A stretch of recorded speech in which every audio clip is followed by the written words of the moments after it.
అభి ఖచ్చితంగా చచ్చిపోయి ఉంటుంది. మనం ఏదో అనుకుంటే ఇంకేదో జరిగిందేంట్రా? ఈ విషయం ఎవరికైనా తెలిస్తే మనమే చంపేశామనుకుంటారు. ఎవరికైనా ఎందుకు తెలుస్తుంది? నువ్వు చెప్తావా నేను చెప్తానా? ఈ విషయం మనకి తప్ప ఇంకెవ్వరికీ తెలీదు. అందువల్ల అది మన మనసులోనే సమాధైపోవాలి. అర్థమైందా? ఈ విషయాన్ని మనం ఇక్కడే వదిలేస్తున్నాం అక్క. ఇక్కడే మర్చిపోతున్నాం.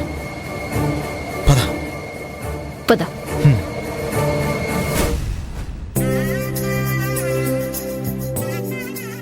అమ్మయ్యా, బట్టలన్నీ సర్దేశాను. ఈ చీర కూడా పెట్టండి.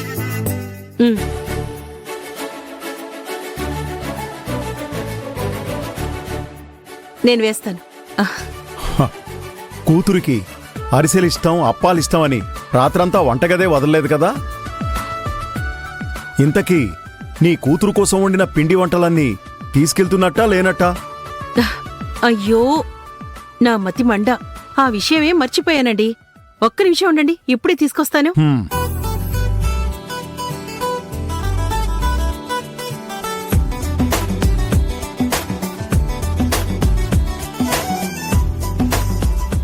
ఇంతకీ కూతురింటికి ఇవన్నీ తీసుకువెళ్ళటం కరెక్టే అంటారా? కూతురింటి నుంచి తెచ్చుకుంటే తప్పు కాని తీసుకెళ్తే తప్పేంటే?